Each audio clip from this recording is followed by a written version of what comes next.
Victor Wembanyama is a cheat code. Left, right, up, down, left, jump, take me to your leader type cheat code. 7'4", but moves like he's 6'8", can shoot, pass, dribble, excellent defensive instincts, goodness gracious.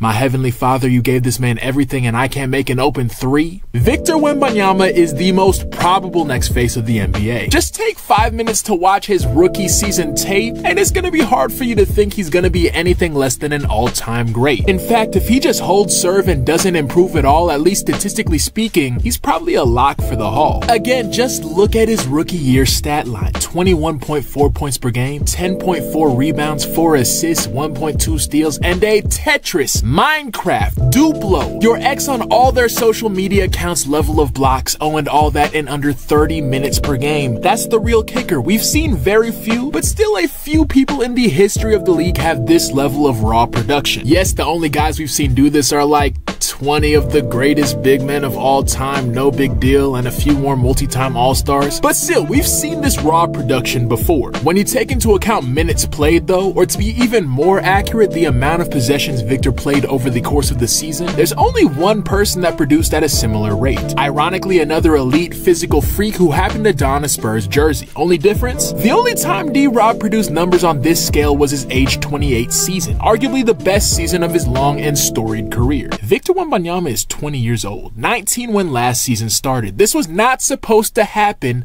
this early, but blah, blah, blah, blah, blah. All of you already knew this. What? Victor Wembanyama is good? Nah, this can't be. You better have some good evidence for that there, bucko. Like, bro, you late to the party. Type in Victor Wembanyama crazy shit on Google and just click on the first video. You'll be convinced. I understand all this. My main reason for making this video was not Victor Wembanyama glaze, I promise. I can't lie. It was one of the reasons. I just wanted to join the party because this dude should not exist. I'm sorry, he should not. Just ignore all the obscene skills this man has. Ignore the fact that he's 7'4" shooting step back threes like he's Harden. Ignore the fact that he's 7'4" pulling out in-game sham god crossovers like he's Jay Crawford. Ignore all that because those skills aren't even what makes him broken. In fact, we've seen all that before. Maybe not step back threes, maybe not sham god crossovers, but still 7'4" guy that can put in work on the perimeter. There's a reason we called Kristaps the unicorn. I mean, shoot, Bobo can do like 70% of that and he barely getting consistent PT. Now, part of that is because he has the worst tattoo I've ever seen, but forget about that. My point is these surface level skills are good, but they are not what sets Victor apart from the rest of the NBA field. It's his movement. The man has no right to move the way he does at his height. It's just too fluid. Not necessarily quick, fluid. He never looks like he's out of place. He looks at home in the paint and on the perimeter. He flips his hips well to change directions. His body control while he's in the air is elite. It's just not fair. It's something we've literally never seen before. Again, he and Kristaps are the same height, 7'4". Kristaps even shoots better and he can't dribble, but he got a little pity pat too. But Victor moves like he's 6'4" and Kristaps moves like he's 6'4", with another 6'4" guy sitting on his shoulders and a trench coat covering the both of them so they can sneak into the movie theater with one ticket. It was the first thing I saw when he was up against NBA competition. I kid you not. First time I saw Victor in game, I texted all my friends, assuming health. He's the next one. It's a foregone conclusion. Like, you just can't tell me that someone with that fluidity at that frame is going to be anything less than a perennial defensive player of the year candidate. With his size, mobility, and athleticism, he can do everything. The defensive versatility is off the charts. And then you add in the fact that he's doing nutmegs in game. And then you add in the fact that he's operating the pick and roll as the ball handler at 7'4". And then you add in the fact that he's a good shooter with potentially the highest release we've ever seen. You throw all that together and you get a 20-year-old who's holding his own against the literal Avengers. Forget Slenderman. That nigga is Thanos. I am staring at prepubescent Thanos. You cannot tell me otherwise. Like, he made me want to stop watching the game, man. It's literally not fair. Goodness gracious. Shit. Well, at least he got drafted to a bum-ass organization, right?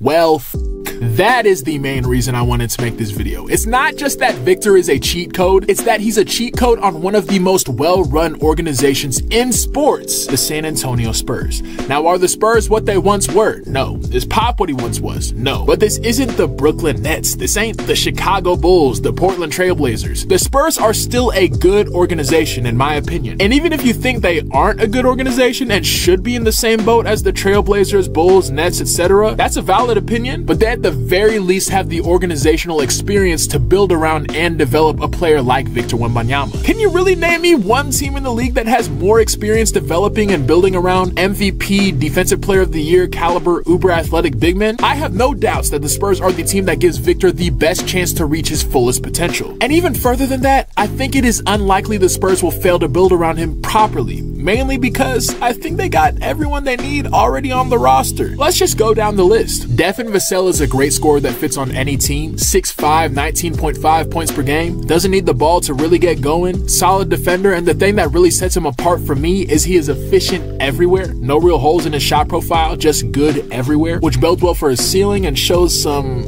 maybe low fringe all-star level potential. Keldon Johnson led the team in scoring in 2022-23. With Victor on the team, he's embraced his six-man role, and honestly, demeanor and skill-wise, I think he's poised to become one of the best six men in the league in short order. Fiery dude, streaky but decent shooter, spark plug guy, etc. Jeremy Sohan is like 70% of Draymond Green without the anger issues. Good passer, great for his position, and very good switchable defender. Not a lot of offensive creation, but he's only going into his second year, and with Devin, Keldon, and Victor, ideally you won't need much more offensively speaking. Trey Jones is a spitting mirror image of his brother Tyus. Low ceiling, high floor, undersized, efficient point guard that does just everything right. I mean, that's a full lineup of guys we know are at the very least going to be high-level starters in their careers. And then you add in the guys that have shown a few flashes, specifically Julian Champagne, a young 3-and-D wing that the Spurs seem to like. It's just hard to think that San Antonio, if they just keep this core together, won't be firmly in the hunt 2-3 years down the line. But then you look at the Spurs offseason and you see, oh,